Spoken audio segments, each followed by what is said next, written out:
Hello there, Atheist Junior here, your friend and humble narrator. And today I'm going to be looking at a video from the Daily Wire creator and host Ben Shapiro. I'm sure you guys are familiar with Ben Shapiro, but if not, he's a Jewish, highly religious, right-wing conservative, bigot, transphobe, basically hates trans people, hates LGBT people, and he owns the libs on college campuses. He takes questions from people who are like 19 and who have never really been on camera and aren't good at speaking in public. And then an experienced radio host and who's done lots of debates, will own them. And then it'll be posted in compilations on YouTube as if that's a fair matchup and as if, you know, he shouldn't beat them. I would be worried if he didn't own these people in arguments. You know what I mean? And then even sometimes he still loses and looks like an idiot, like the question on climate change and people selling their homes because sea levels are rising. They'll just be able to sell their waterlogged homes. But so our president, Joe Biden, went on the Daily Show and did an interview. And I didn't even know Cal Penn was the new host of the Daily Show. Like, what? And he had some comments about the reprehensible bills that are being worked on being passed in Florida right now regarding trans people and, you know, trying to separate them from their parents, trying to stop them from getting gender affirming care. And yeah, he had some comments. So why don't we just jump into it? Remember that time where he proposed that he was a moderate? And he stayed silent on certain topics. He had Elizabeth Warren, if you recall, during the 2020 primaries, suggesting to a 9-year-old that transing the kids was good. You remember that? Well, okay, so this is an interesting thing to bring up. I don't know how something that Elizabeth Warren said is reflective of Joe Biden being radical, but I'll read you the quote, and I'll have all the links to my sources in the description of this video. But so Elizabeth Warren gave a round of applause to a 9-year-old transgender child who was introduced to her at a CNN presidential candidate forum about gay and transgender issues. So that was the whole topic of the thing that they were doing, the forum. He says, "My name's Jacob, and I'm a 9-year-old transgender American." "All right, Jacob," Warren said, applauding. Jacob then asked what the Massachusetts senator would do in her first week as president to ensure transgender children feel safer in schools, and what she thinks schools should do to make sure Jacob would not have to worry about doing anything but my homework, which I agree with. And she said, "Let me start by saying I want to have a Secretary of Education who both believes in public education and believes in the value of every one of our kids and is willing to enforce our civil rights laws. We've had some secretaries of education who have been better, and we've had one that's been a whole lot worse. Her name is Betsy DeVos, so when I'm president, she'll be gone." I agree with that. How is that her saying that it's good to trans the kids? What does that even mean, transing the kids, Ben? Now Joe Biden is saying the same exact sort of stuff. It is amazing how radical he has gone on the social issues. And this does open a wide door for Republicans if they wish to reach out to blue-collar voters who, again, are traditionally very unwoke and don't like a lot of the social values that are promoted by the people who are at the tippity top of the social strata in New York and San Francisco. So here is Joe Biden. This is an insane thing to say. It's one of the more insane things Joe Biden has ever said, which is saying a lot because he said a lot of insane stuff. So Joe Biden was trying to attack Ron DeSantis in an interview with The Daily Show, one of our great news sources, of course. And he talked about how it was, I quote, I kid you not, sinful to prevent the transing of the kids. What's going on in Florida is, as my mother would say, close to sinful. I mean, it's just terrible what they're doing. It's not like, a kid wakes up one morning and says, I decided I want to become a man, or I want to become a woman, or I want to change. I mean, what are they thinking about here? They're human beings. They love, they have feelings, they have inclinations that are, I mean, it just, to me, is, I don't know, it's cruel. And the way we do it is we make sure we pass legislation like we passed on same-sex marriage. You mess with that, you're breaking the law, and you're going to be held accountable. So Ben Shapiro plays the clip without really the context of what he's even talking about. So, you know, I'll have the link to the full interview in the description, but there's and the link to an NBC News article that talks about this. So Governor Ron DeSantis, who is definitely going to run in 2024, and the state's Republican Republican-dominated legislature have enacted laws that ban classroom discussion of sexual orientation and gender identity in primary schools that don't say gay. Bill. They are also considering bills to block medical care, including puberty blockers, hormone therapy, and surgery for transgender youths, and grant courts emergency jurisdiction over children who might receive gender-affirming care.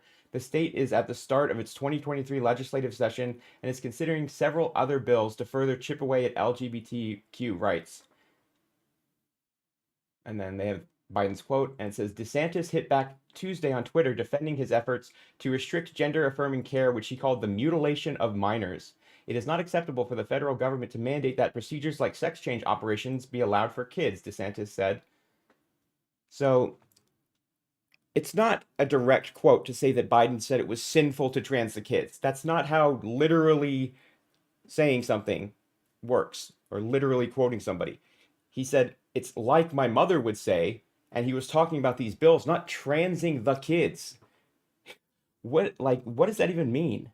And again, you have these conservatives who are continually escalating with the language they use. Now, they're calling it mutilation, which, I mean, if you want to say that you could call any surgery mutilation, but mutilation is something where you're doing some type of injury that's intended to harm and scar and debilitate or handicap a person with no benefit. That's not what gender reassignment surgery, which is pretty rare actually in the grand scheme of what we're talking about in gender affirming care. That's one of the things that's done late, I would say the least, because surgery is so expensive. Most people can't afford it.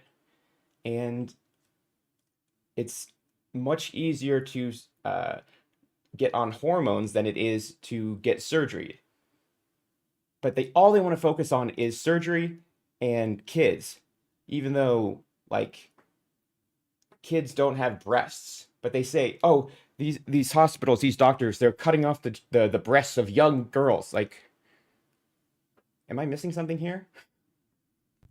So if you stop a doctor from mutilating a child in the state of Florida, says Joe Biden, then you will be held accountable. It's close to sinful to prevent children from being hormonally or surgically mutilated. Sinful. It's a sin. Now, normally, those of us who actually take things like sin seriously, like actual religious human beings who believe that there are things that you can do that are a sin against God or a sin against your fellow man, sin has an actual meaning. Sin is generally contrasted with holiness. So I guess the idea is that it is holy to trans the children. It is incredibly holy to make sure that a 5-year-old confused about gender because mommy and daddy are engaging in Munchausen syndrome by proxy. It is important to make sure that that 5-year-old can get hormonally sterilized. And then presumably, if they are lucky as they go on, surgically mutilated. That would be holy. Preventing. So, Munchausen syndrome by proxy is a mental illness and a form of child abuse. The caretaker of a child, most often a mother, either makes up fake symptoms or causes real symptoms to make it look like the child is sick. That's a really horrible thing to say. But it's easier to say the name of this syndrome than it is to actually say what he means, isn't it? It's almost like a form of dog whistling. What is he even on about? It's holy to trans the kids now? Okay, actual religious people. Because actual religious people, there's never been a case of them abusing children, right? It's the religious people who are against child abuse in all of its forms. And they're going to hold people accountable that abuse children, right? Except for Catholic priests. I don't mean to do a whataboutism, but I can't help it here. It just irritates me how hypocritical some of these people are. Such a thing would be sinful, according to Joe Biden. And this guy is the moderate. According to Joe Biden's mother. By the way, it is perfectly obvious, and it's becoming increasingly obvious over time, that all of this is totally insane. When I say insane, I mean the treatment of people who have gender dysphoria as though a surgical or hormonal mutilation is going to fix the problem. There is no evidence that this is the case. Okay, that is not going to overall change the rate of suicidal ideation, for example. The lie that you either trans your child or you have a dead child through suicide is not true. The data are not there to back it. At best, you can say it's experimental. That's the best you can say about this, the best. And the downside is that if you watchfully weighted a small child, for example, 80% minimum are going to grow out of this. And as we, by the way, increase the number of kids who are experiencing gender confusion, that number would actually increase if you actually did watchful weighting, because a huge majority of the children, I would assume, who are now engaging in gender confusion are not actually suffering from long-lasting gender identity disorder or gender dysphoria. Have you talked to any of them? Because I looked in the description of your video and there's no sources for any of the things that you just said. But I have an image here from a tweet from a great Twitter account called The Surfs, and it says 58% of the men in the United States in 2018 were circumcised. There were over 230,000 cosmetic surgeries performed on teenagers in the US in 2020, including breast implants, mastectomies, nose jobs, etc. There were 238 gender-affirming care top surgeries in 2019, so that's where the breast tissue is removed if somebody is, I guess, FTM and they want to have a flat chest. And it says, these bigots don't care about shit. So it's a really good tweet because it shows that there's literally like 100,000 more cosmetic surgeries. And mastectomies, they are totally safe when done on cis people, but once it's done about people who are not cisgender, all of a sudden people freak out, like Ben Shapiro and Matt Walsh, and then it's mutilation. Is it mutilation when it's done on somebody who's not trans? And I have an article here that says the regret rate confirms extremely low. New study confirms extremely low regret rates for gender affirming surgery. So this is from February. And a new study has shown incredibly high levels of satisfaction with gender-affirming surgery. The study, published in Plastic Reconstructive Surgery, says that 99.7% of trans people who had undergone such surgery experienced a degree of satisfaction with the outcome, an incredible figure in the context of any healthcare outcomes. And I'll have the source for this one linked in my description, unlike Ben Shapiro here, who is so rational and woke and cares about facts. He cares about facts, guys. Facts don't care about your feelings, even though I'm an extremely religious person and I'm going to make emotional arguments to appeal to your emotions and upset you and say they're coming after your children. They're going to mutilate your children and cut off your 3-year-old daughter's double D breasts. Okay, dude. In any case, I mean, there's an actual article from the Daily Caller from Dr. Susan Bradley, Canadian psychiatrist and pioneer in child gender dysphoria treatment. She just came out against affirming children's transgender identities and putting them on puberty blockers. That was a practice she was once involved in. She said we were wrong. The Daily Caller, a news website created by Tucker Carlson. You know, the guy who makes this face?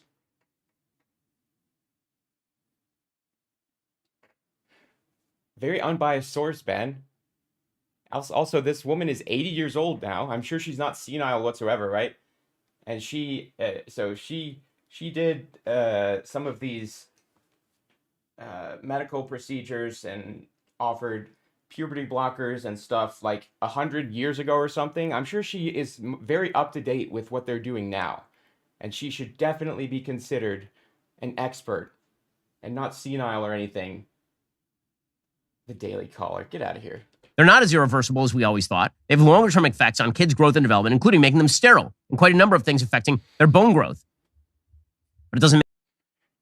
They're not as reversible as they thought. Well, they're either reversible or they're not reversible, right? And the article doesn't link to where this quote came from or what she meant by that. I'm not sure what she means by that because that's very vague. Matter. Joe Biden has an agenda, and the agenda is the total androgyny of human beings. And again, What? The total androgyny of human beings? Why? For what purpose? I love that he's using the same sort of argumentative model that was used for homosexuality in 1996, which is the kids they're born this way. I'm sorry. Kids are not born transgender. That's not a thing. Kids are not born in the wrong body. Things are this sort of weird Cartesian dualism in which the left engages about this stuff is wild. But again, this is part and parcel of Joe Biden's wild social leftism. He is not a moderate in any way, shape, or form. So, how? He's like the total milquetoast liberal version of Bernie Sanders. He's like way to the right of Bernie Sanders. Like Hillary Clinton and Joe Biden are closer to the right than they are really radical liberals. They're not pushing for socialism. They're not talking about practice or tearing down the capitalist structure and seizing the means of production, are they? It's Joe Biden, dude. He's radical, I guess, compared to what you believe, because I guess it's radical to say that trans people should have rights. Calm radical. Joe Biden, also in the same interview, decided to tell what is my favorite Joe Biden story. I love this story. This is the story where he explains that he first became in favor of gay marriage when he was, I kid you not, a senior in high school. Now, some of you may own a calendar. If you do, I wish you to turn back that calendar to the year 1959, because that's when Joe Biden was a senior in high school. Joe Biden was born in 1942. 1942. Like, we were still at war with Japan when this guy was born. And there were still 3 more years of that war to go when he was born, which means he was a senior in high school in 1959, 1960. Here's the story he tells about how he became in favor of marriage in 1959/1960, when literally no one was in favor of saying, he was just a forward thinker, which is what. Yeah, so literally no one was in favor of gay marriage back then. What about the gay people who couldn't get married? Do you think they wanted to get married, Ben? Because, gay people have always existed, even in the 1950s. And this story that Joe Biden tells, I'm pretty sure this is him when he learned that he doesn't, hate gay people and, find them disgusting. That doesn't necessarily mean that he approved of gay marriage immediately in this moment. That's not what he says. And maybe it is what he says, but, I have more to say about this in a second. He spent the next 5 decades backing traditional marriage in the face of same-sex marriage. Okay, so this is a good point, actually. I would agree with Ben here that I find it a little bit patronizing how in this interview Joe Biden talks about the interviewer asks him about same-sex marriage, and it's not mentioned how he voted on bills in the 90s or early 2000s that were promoting traditional marriage. And honestly, I don't really care.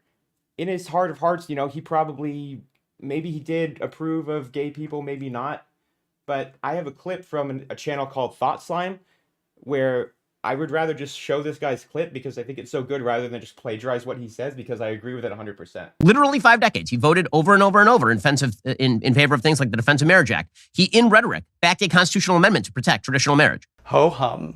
Hey, Obama got Yeah, so this is going to be about Obama, but it basically applies to Biden, and Biden was his VP anyway. Same-sex marriage legalized all by himself with no help. He urged the Supreme Court to overturn the ban on same-sex marriage. Good job, Mr. President. In fact, he supported gay marriage all the way back in 1996, when he was running for Illinois State Senate. But then his position evolved in time for the 2008 election, and he just supported civil union, but thought that marriage was between a man and a woman. But then, as public support for same-sex marriage grew, wouldn't you know it, but his position evolved again, and he supported gay marriage. Nice! It's almost like this isn't a matter of genuine principle for him, but rather, his position on the matter adapted to whatever was likely to give him more support, and therefore, power. Why does that matter though? Who cares what's in the man's heart when he did the thing and it helped people? In this case though, the credit might more rightly go to the thousands of activists who forced his hand. The people who made support for this issue non-negotiable.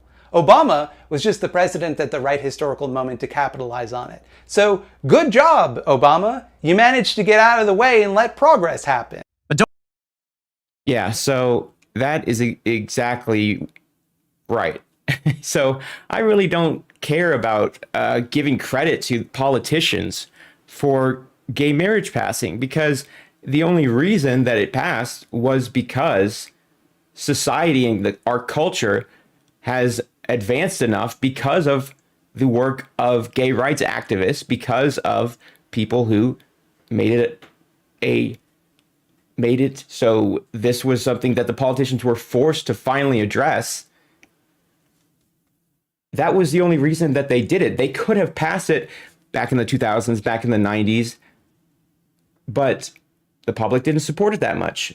So the politicians, they say, which way is the wind blowing? And this is how I'm going to vote. And this is how I feel about things. It's like how Hillary Clinton said that she had a public position and a private position about things. And people got so mad at her. But I was like, at least she's being honest, I think. This is exactly how politicians work. I mean, it's not surprising. So it's this is something where I would sort of agree he has a point, but whatever. Don't worry. He is now retconning history. He's going back in time. 1959 is when he decided he was in favor of gay marriage.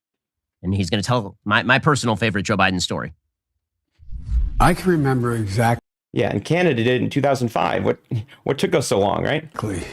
Where my epiphany was. Okay. Hadn't thought much about it, to tell you the truth. And I was a senior in high school, and my dad was dropping me 1959. off. I remember about to get out of the car, and I looked to my right, and two well-dressed men in suits kissed each other. I mean, they gave each other a kiss. Well, they gave each other a kiss. My dad said, "Joey, that's what love looks like." And it's really happened. I was pulling over. I was junior in high school. My dad pulled over our DeLorean, and he said, "Joey, look at those two men in assless chaps banging it out. That's what love looks like, Joey." And that's when I decided I was in favor of gay marriage. And YMCA began to play from the sky. And that's when I decided gay marriage was the thing for me. The year was 1959. Yeah. Okay, and if you believe... Okay, one, what was that impression? That sounded more like Clint Eastwood than it did Joe Biden. Like, what are you doing? Secondly, why was he driving a DeLorean? I don't get the joke. Did he travel back in time to see the gay guys kiss? Like, what? And third of all, this is what conservative humor is like. This is like Steven Crowder. This is them trying to be funny. I mean, I'll grant him that the idea of the song YMCA just randomly playing out of speakers everywhere, that's pretty funny. That was good. But the rest, it was just kind of awkward, honestly. that, I have a bridge in Brooklyn to sell you. That is not a true story. How do you know? How do you know it's not true? It seems like a pretty inconsequential story that could have easily happened. Like, how do you know? Just because it was in the 50s, it's so totally unbelievable for you, who is currently in 2023 still an anti-LGBT bigot. It's impossible for you to even fathom that way back in the 50s, where racism and other bigotries were way worse, that it's impossible that there was anybody who felt like an ally to these people. Well, there were. It's just that they weren't as publicly vocal because they would be outcast by society as well. You'd be, you'd be looked down on if you supported these things as a, well, I can't say the word, but he tells it all the time. That is not a true story, but he is a social radical, which, as always, raises the question, why would they run him? And as always, the answer. Because the Democrats are forever going to run these same old, boring candidates who have already served in office, who they already know that they can control, who they already know that they can, if they become president, they can fill their cabinet with people from Goldman Sachs like they did with Obama, who won't actually change anything, who will keep the status quo the same, who will keep American imperialism going, who will bomb Middle Eastern countries and continue Middle Eastern wars and put more troops over there and do all the things that we're currently doing. That's why they want to reelect Joe Biden. That's why Bernie Sanders lost. The answer is the same, because the person who stands behind Joe Biden is, in fact, Kamala Harris. It's not Pete Buttigieg, right? Pete Buttigieg, that dude's political career is effectively over after blowing it in East Palestine, Ohio. Blowing it. How did you not make a joke there? Come on, dude. Pete Buttigieg is gay.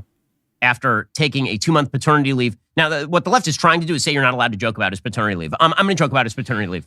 I am. I'm sorry. He took a 2-month paternity leave. As I've said before, paternity leave is usually constructed around the idea of you have a partner who has had a physical problem because she gave birth. As a father of 3, having watched my wife push babies out of her 3 times and soon to be a 4th time, that's a lovely way to describe it. I can tell you there will be, physical issues that arise from this. You know where physical issues do not arise?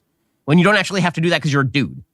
So what you're saying is the only way that it would be valid for somebody to need time off of work is if they had physical issues. What about emotional issues? You know that some women have traumatic births, right? And that their husbands or partner are there with them, and it can be very hard for the partner as well, possibly being in a hospital room for 17 hours or something like that. They could get serious exhaustion. There are lots of things that could happen. Maybe the guy slips on the puddle when her water breaks, and would that count? Would he be valid for him to have paternity leave then? Stupid. Like this is just such a like myopic, like black and white way of looking at this. Like, jeez. Paternity leave came from the idea that you need to provide extra support to your partner because and it also just assumes that the mother who has already gone through the birth, which can be traumatic in cases and can have complications, that we're just going to assume that she's going to take care of the kid while the other partner, who we're going to assume is always going to be a man, works. I like how he doesn't even like reference the fact that there could be a lesbian couple who has an artificial insemination. Then do they both get maternity leave? We're not even going to talk about that, I guess. Partner has undergone a physical trauma. Pete Buttigieg took 2 months off, which means we get to joke about him. So no one is stopping you from joking about him. The White House is very angry at Mike Pence for making a joke about this at the Gridiron Club dinner. Now, the Gridiron Club dinner is a comedy routine. And Mike Pence made a joke at a comedy routine. His joke was that Buttigieg took maternity leave after he and his husband adopt newborn twins. So he should have said paternity leave instead of maternity. Do you think that was an accident? You think that wasn't on purpose? It was. He said Pete is the only person in human history to have, and then he said trains started going offline and planes started falling from the sky. He said Pete is the only person in human history to have a child, and everyone else gets postpartum depression. That's called a joke. This prompted the White House to suggest that it was homophobic. Quote, this is Karine Jean-Pierre, world's most untalented press secretary. The former vice president's homophobic joke about Secretary Buttigieg was offensive and inappropriate, all the more so because he treated women suffering from postpartum depression as a punchline. No, he didn't. How is he treating women? What did that have to do with women suffering from postpartum depression? Because postpartum depression was literally the punchline. And it is homophobic because he said maternity leave when he's talking about a man, which was obviously the joke, which is implying that all gay men are feminine or are effectively women or want to be or act like women. And also, that's not funny. Like, it's just lame. Like, I don't like to say that, I don't like this joke because it's offensive. I get more offended when a joke isn't funny than anything, you know? And the reason that this isn't funny is because, again, it's punching down. This is what, a former vice president who is making jokes at the expense of women who have postpartum depression. And also, he says that they had a baby and everybody else got depression. That seems kind of cruel to the kid, doesn't it? Like, his existence has caused everyone in the world to become terribly depressed. Like, how is that funny? It's just kind of him being a dick. Guys, it's called a joke. And I like when you guys pretend that jokes don't exist so that you can yell at people, but it's not really. It's not pretending that jokes don't exist. It's somebody making a joke that isn't funny and is just kind of lame. I mean, he said Mike Pence made this, right? Does Mike Pence seem like a funny person? Like, there's nothing funny about Mike Pence other than I watched Triumph the Insult Comic Dog, and he was saying one time that Mike Pence has to slip himself a roofie to masturbate. See, that's funny. That's much funnier than what he said. Jeez, I mean, if this had been a roast, it would be one thing, but that's more of an insult than it is really a joke. I think that's the end of the video there. But again, the reason that Joe Biden continues to be the person they need on that wall is because the person backing him up is Kamala Harris. Okay.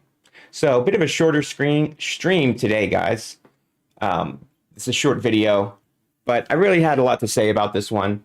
Sorry I couldn't highlight any of the comments in the chat. For some reason, it's only letting me right-click and not left-click on the comments to put them on the screen.